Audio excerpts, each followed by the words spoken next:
Hello and welcome to the first episode of Aljust Anime Acove. I am, of course, your host, Aljust, and today we will be discussing Mysterious Girlfriend X.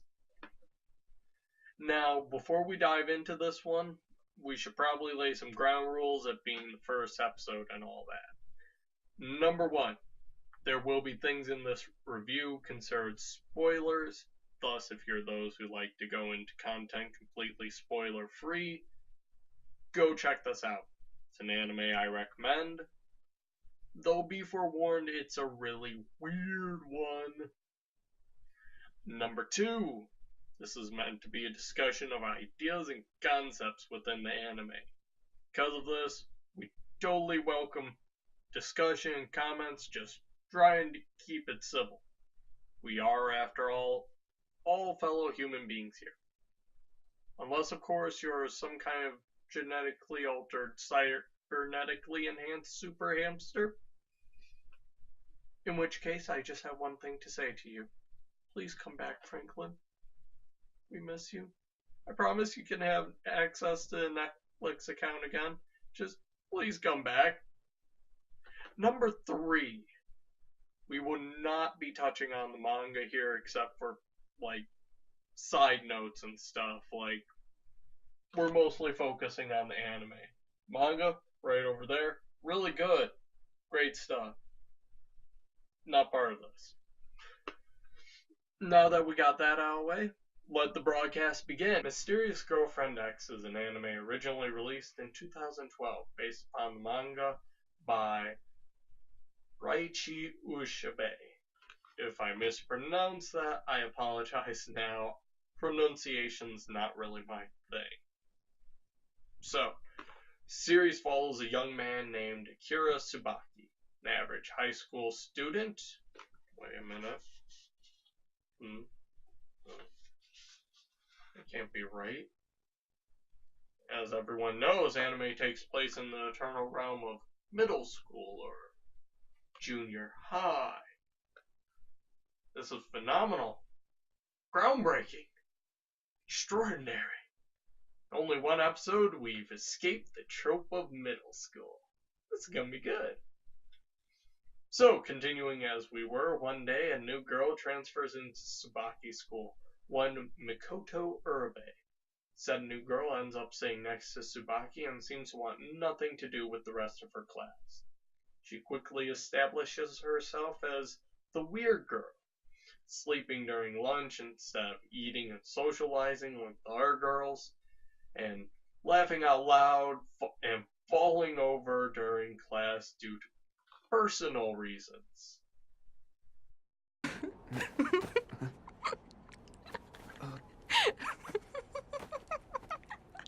What is she laughing for? Huh?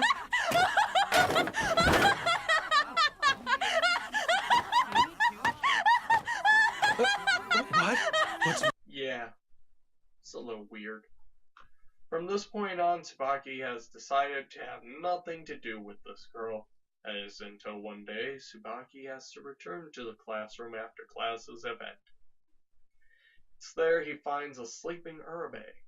Upon waking her, Tsubaki notices that Urabe has drooled on her desk while sleeping.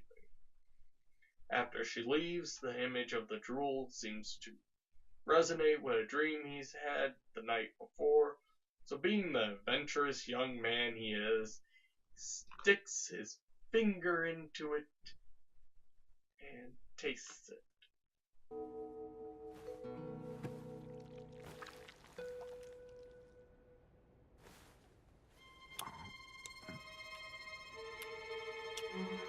It's sweet.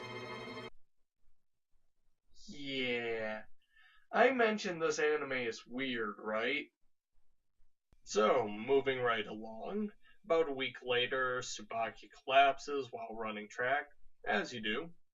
After being away from school sick for about 5 days, Urabe decides to visit Tsubaki at home. Because, you do that. Once there, she confronts him about the whole drool thing. As you do. Urabe then gives him a taste of her drool, which upon receiving, Tsubaki instantly becomes well once more. Which, of course, all proves the existence of one thing: mind control drool, which means I have work to do. Ow! Who put that there? Oh God! No! Why? Oh, there it is. Oh! Why did I put the bees in there? No! Okay, I found it. Back for science!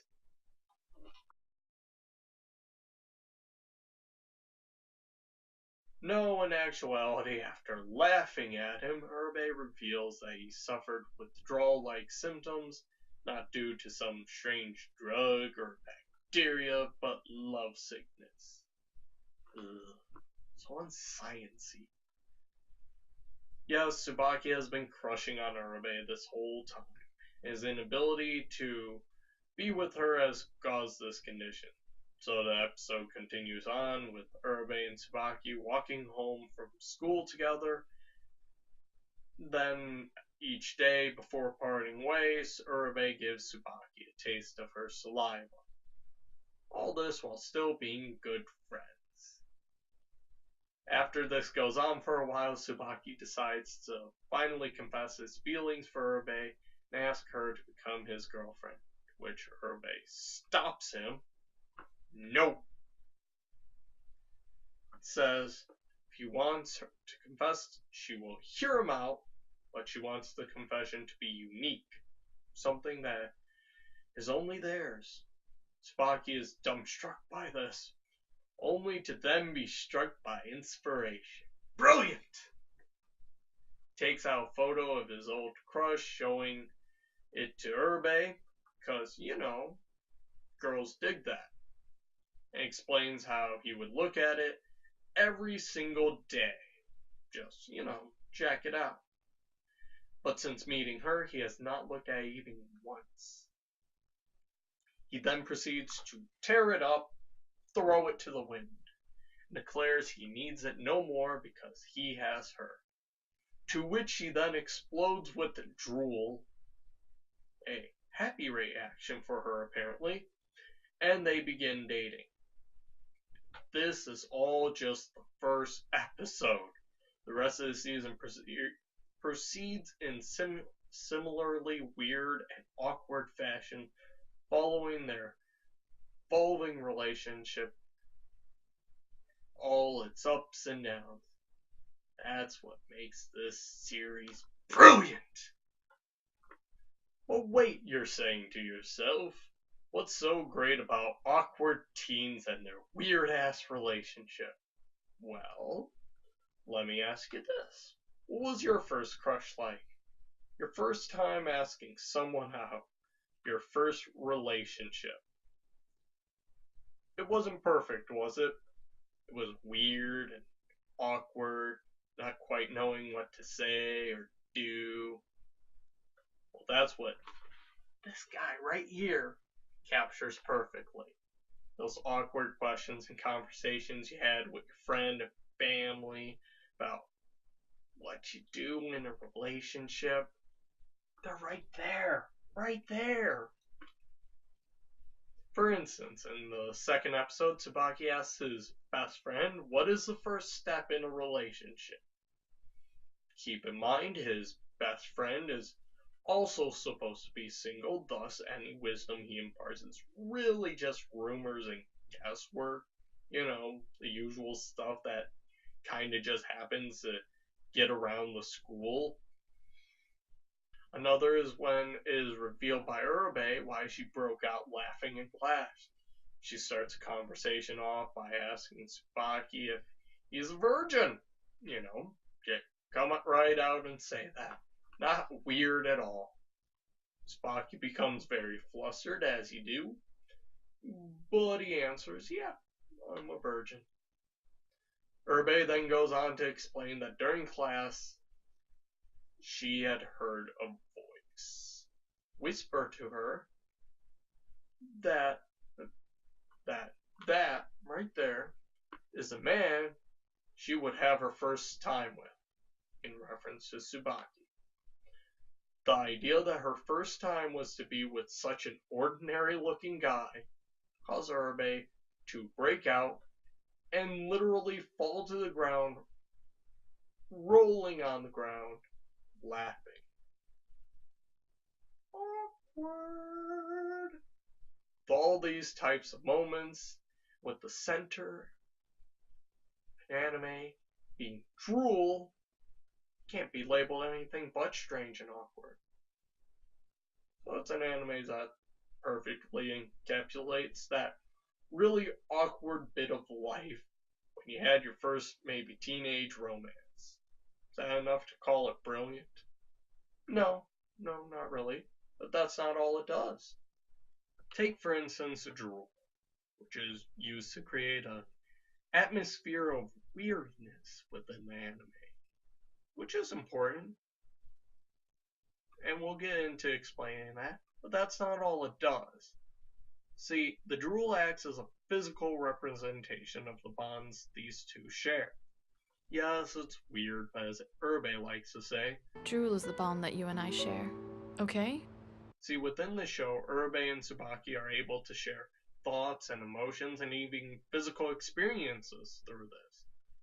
Such as the time when Tsubaki had a wet dream about Urabe one night. Because he's a young man and that's what you do. Next day, he has a goofy ass grin on his face, as you do. And when he doesn't answer Urabe's inquiries, she immediately shoves her finger into his mouth and tastes his drool. Upon tasting, she instantly becomes flustered and mentions a specific detail of the dream, to Tsubaki's great embarrassment. On another occasion, Tsubaki acts in a way that he believes was disrespectful to Urabe. Needless to say, the exact details would require way too much story for me to get into here. But because of it, he demands that Urabe give him a good slap. To which she says no, but eventually he convinces her to do just that. Because he had done something really bad. So she slaps him, and she then immediately shoves her finger into his mouth and tastes his drool, which causes a slap mark to appear on her face as well. And she states that she was as much to blame and deserves equal punishment for the situation. Now, this of course can't really be transferred by drool. Trust me, I have a lab coat. But it represents the bond this couple shares. As a relationship develops, bonds strengthen. You don't need to explain what you're feeling to each other all the time. You share experiences. Your joy becomes their joy. Their pain becomes your pain. Like, have you ever had that experience when somebody really close to you gets hurt and it just feels like a punch in the gut to you? That's what the drool acts as. It's a visual form of the bonds they share. The drool still creates a very strange feel for the show, though. There's a reason for that. I'm gonna explain that. Just gonna take a little bit of explaining of our stuff, too. See, there's another anime called Watamote, or no matter how you look at it, you guys' fault, I'm not popular. A title I slightly dislike due to its stupid length. This anime is also perfect encapsulation of a certain life experience, namely awkward people going through high school. Not that I have any knowledge of that at all. It's an anime that's totally gonna need a review of its own someday. In the future! The issue with Watamote, though, is that it's too awkward, too weird.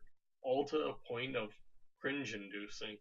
That strangeness that makes Watamote so cringy, though, to the point of being nearly unwatchable, is balanced in Mysterious Girlfriend Hex with ever-prevalent atmosphere of hope and self-confidence. Where does this self-confidence come from, though? Because as I just explained before, one of the major points of the story is Tsubaki's an average high school student, inexperienced and doubtful of himself, having never had a girlfriend before.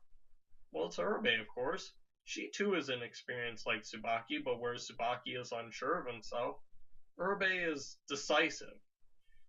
This is apparent in parts like the confession.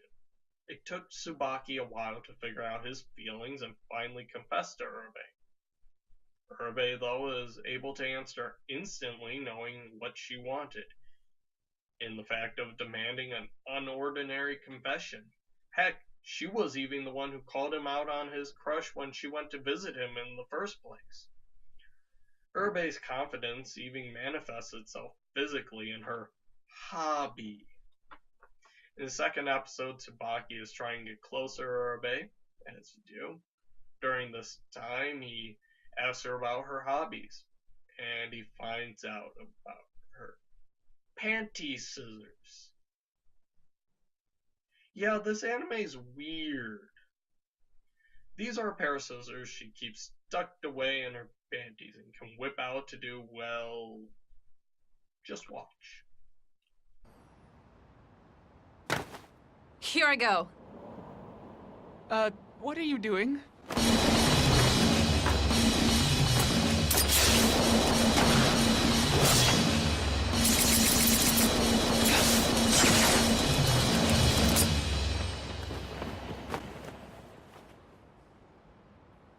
Since the name Tsubaki means camellia, I decided to try making camellias for you. Huh? That is an act that can only be performed with absolute confidence in one's abilities. The fact of this being her manifestation of her confidence even becomes a plot point at one point.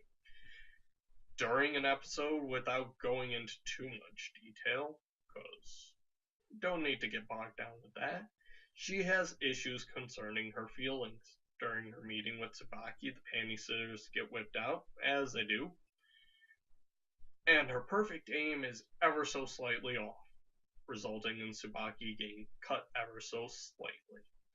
As the episode goes, her and Tsubaki get more intimate, which results in return of her scissor skills. This acted in two folds. One showing that, yeah, even girls want to get intimate sometimes, not just the guy, ladies. And it's okay for girls and boys to act on these emotions. So that answers the confidence angle. But I also mentioned something about hope. Well, that ties into the confidence as well. Urabe is the loner, the weird girl who eats alone in the cafeteria. But she's this by choice. She exists in a state of self-induced exile. This is okay for her because, as she puts it, I don't need these things, because I have you as my boyfriend. With this, she says that she doesn't need those other relationships and bonds, because she has this bond with Tsubaki, this one bond that matters. That's why she can stand confident. Even if the rest of the world were to reject her, she still has one bond that won't reject her, and that's the only one that matters. So long as one person loves you, the rest of the world doesn't matter. You may be saying, that's a nice thought, but maybe there's not someone out there for me. Well, that's where the weirdness of the show comes back, to support the idea that, yeah, there is someone. See, Tsubaki is weird, with his drool fetish, and Urabe is weird, with her, well, everything. Yet both of them found someone who not only accepts them for their strangeness, but celebrates it. It all comes around to say that no matter how weird or different or strange you are, there are others like you out there who are not just willing to accept you, but celebrate you. And yes, that's plural. For even Urabe, who needs no other bonds, finds a friend in another girl who reacts similarly as Tsubaki to her saliva. Now, I did say this is a pretty weird anime, so for anybody who it was too strange for and gets turned off by, I understand. Ultimately, I feel it's one that you should give a shot. The weirdness made it so much stronger. See, I have this philosophy, a belief, if you will, that all works, whether it be movie, games, books, or anime, are made with reason behind them. They have a point to them, so to speak. For me, Mysterious Girlfriend X was an anime that reminded me that everybody goes through some weird stuff for a first relationship, or even just in high school in general, or life. For many an old viewer, that will likely be the response. For those younger, I hope that it lets you know that those awkward phases going on right now, it's actually normal. And more than that, you're not the only one going through it. For all those different or weird or strange, you live on a planet that at this time of the review is populated by 7 billion. You're not alone. You only need to find others like you to not be alone anymore. Thank you all for watching. This is the first episode, so comments are welcomed on how to improve the show. If you have a differing opinion or just want to discuss what you saw here today, look down in the comment thing and start discussing. We like that here. Just try and keep it civil, everyone. And if you're some kind of super hamster, please call me. But as for me, I have a date with Waifu-chan. Till next time, everyone, keep the broadcast buffering. Later.